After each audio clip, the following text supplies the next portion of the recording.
Hello and welcome to my channel. My name is Yvonne and I am hey.misskay on Instagram and heymisskay on Facebook. My channel is all about getting hired with VIPKid and Outschool, as well as becoming a great online teacher. And today's video is going to be about Outschool. So if you don't already know what Outschool is, go check out my video called What is Outschool?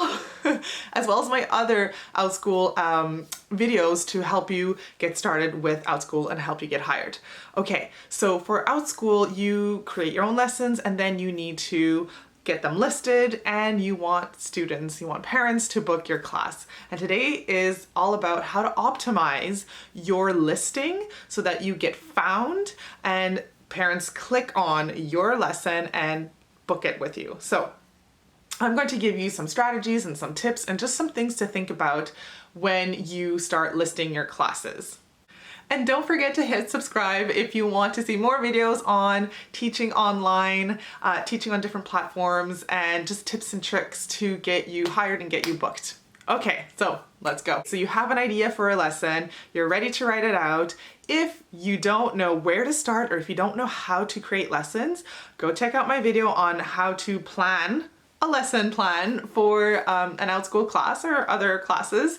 And then I also have a video on how to think of ideas, how to come up with lessons for your Outschool classes. So go check those two out after this video, or before, and then come back to this one. So you're going to write out the title and you're going to write a short summary what your class is about. And so what you need to know about this is that it's super important to know that those are the only parts that are searchable. So the keywords that you will put in your title and in your summary are the only searchable ones. So when a parent goes on the Outschool platform and types in animals in French, your class will show up if you have the word animals and French in your title or in your little summary. It will not show up if you only have it in your description of your class. So it's a very important thing to know because you're going to come up higher in the search results if you have those words. So when you're listing your classes, think of keywords that a parent might use when looking for a class like yours. Remember, it's the title and the summary.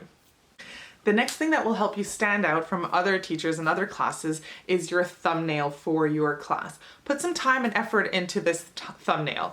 You want to think about maybe possibly even branding yourself. So always using the same background or always using the same picture of yourself so that when parents quickly scroll through the classes that show up, they recognize you and say, oh yeah, I remember taking a class with her, and click on your class. So you want to look maybe at color schemes, always kind of having that same feeling, those same kind of colors, maybe, like very bright and energetic ones, or these calm ones, whatever you want to represent yourself as.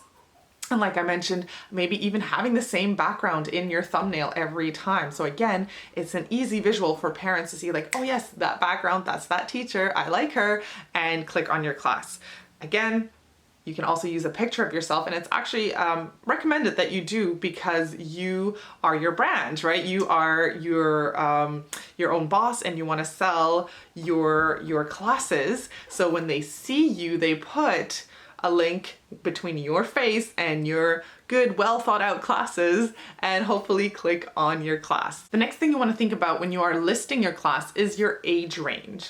Now, a lot of teachers like putting the maximum age range, which is 5 years, but that's not actually recommended, because if you decide that, okay, anyone between 5 and 10 years old can join this class, you are saying that a 5-year-old, which is in kindergarten, can join the same class that a 10-year-old, which is in grade 4 class. So there's from kindergarten, grade 1, 2, 3, 4, a kindergartner or a grade 4 student might not want to take a class if he knows that it might be full of kindergartners, right? So you want to keep that age range actually maybe between 3 years. So you're looking at grade 2, 3, and 4, or kindergarten, grade 1 and 2. So that is a way to kind of get some learners in there that feel comfortable, because I have heard and I've seen parents mention that, like, I'm not going to choose a class that, you know, if my child is 8 years old, that a 12-year-old can take, because,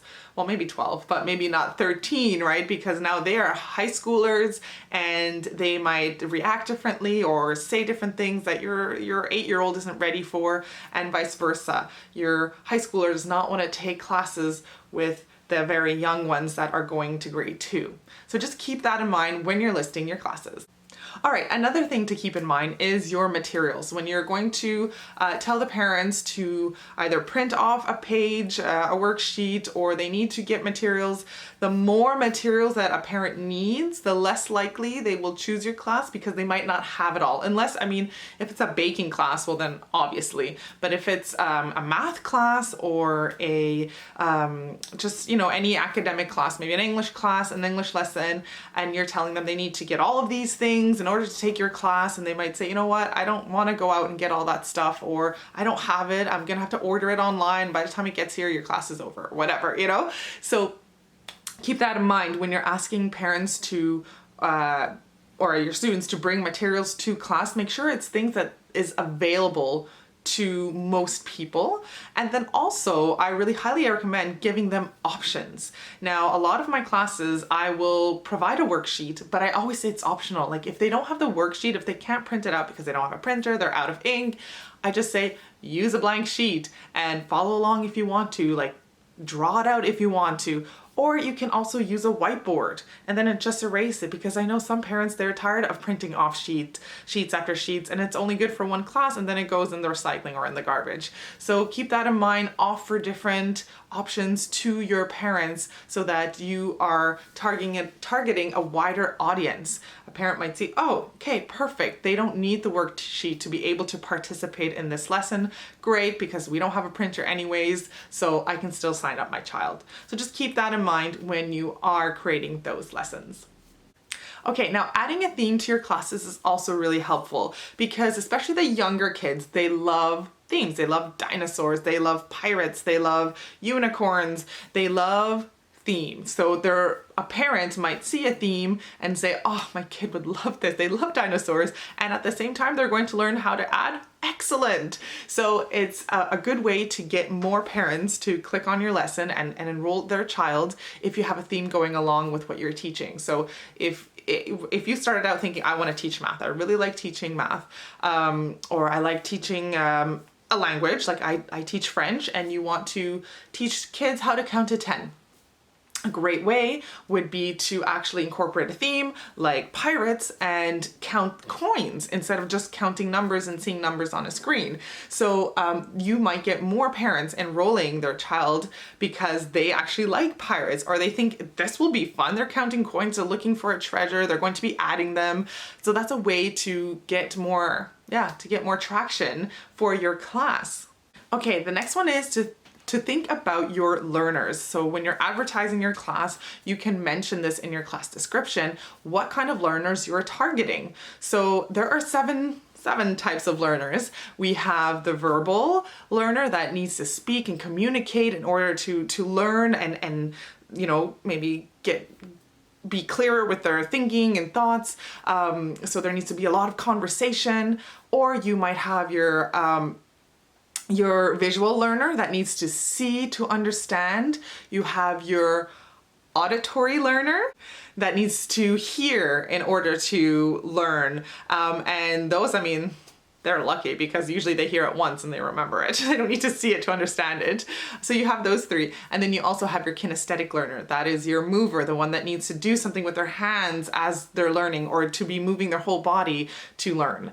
You also have your intra and interpersonal students. So intra is the one that likes to work on their own, basically, and then the interpersonal is the one that likes to work and communicate with others. So any team building kind of lessons, or any time that you might use a breakout room and have students in breakout rooms working with each other, they do really well in those situations. And then finally you have your logical learner, and those are your mathematical mathematical geniuses. No, not always math, but basically it needs to make sense to them. There needs to be a step-by-step, possibly order that they need to go in, and that's what helps them understand or how to learn something new, is when it's very logical to them. So just keep those learners in mind, and I highly encourage you to target 2 of those learners when you are creating a lesson, so that once again you can advertise that in your description, but also when you have your students in class and the parent sees, wow, she is really making sure that everybody can see this, or she has videos, and then she has movement in the lesson, and there's even some audio where they listen to a text or they listen to something to then have to answer questions later, or whatever it is. It's really hard to give examples when your options are so broad, but targeting 2 or 3 of those learners will really show in your lesson when you are when you're doing it with them, and parents like that, because then there should be something for everyone in your lesson, which is really, really good.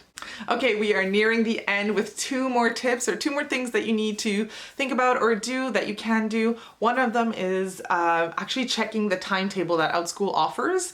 I'm going to show you how, and in there you will see the times that are asked for the most, that are requested for the most. So when you do go to list your class, if it's been accepted and you want to offer sections, then look at that schedule and see when are parents looking for classes, and offer it during those times if you can. If you can't, that's fine. There's always parents looking almost pretty much at any time of the day, because you have parents that are in Asia and are 12 hours ahead of myself, which is I'm in Eastern time, right? So you can keep that in mind, and just because it might not be the most requested time doesn't mean that parents won't jump on it. And especially if there aren't many classes offered at that time, they might take yours because yours is available. Okay, so you're going to click on Teach at the top here. Then you will see your dashboard, your schedule, and then sections. So you click on sections. Right underneath, there's that little sentence that says, need some help picking a time. Click here for guidance on when to schedule. So you click that, and then you get your schedule for the week. So it should be updated weekly. So for instance, if you're looking at Thursday and Friday, the mornings are very popular, and you need to remember that this is Pacific time. So if you're not in that time zone, you will have to do the math. They don't have an updated version of this where it just shows you your peak times. But again, as they mention up here, just because it might not be, completely blue, dark blue, doesn't mean that there isn't a demand for those other times, because it all depends on where the parents are, and it all depends what you're offering. So you can still schedule those times. But if you open or have classes that are available during those really dark shaded blue slots, your chances of getting booked might be higher. And finally, choosing a theme or a class that was requested by parents. We do get an email that shows us all of the requested classes, and if you see something in there that is being asked over and over again, you can create a lesson based on that request list, and then offer it. And if it's something that's been asked often, then clearly there is a demand. So that's a good way to kind of get yourself out there, get going, if you choose those highly asked for, requested classes. If you only see it asked once in the whole list, and the list is long, then it's probably not going to be in high demand, and you might only get that one learner or maybe a few more, but it's not what's going to really get you out there. So make sure it's been asked a few times throughout that list, and then create a lesson based on that. That's it for this video. I will see you in my next video that is about how to come up with ideas for classes for Outschool. I give you 10 tips, 10 ways to come up with ideas to teach on Outschool. Grab a pen and paper so that you can write everything down as you watch the video. See you there.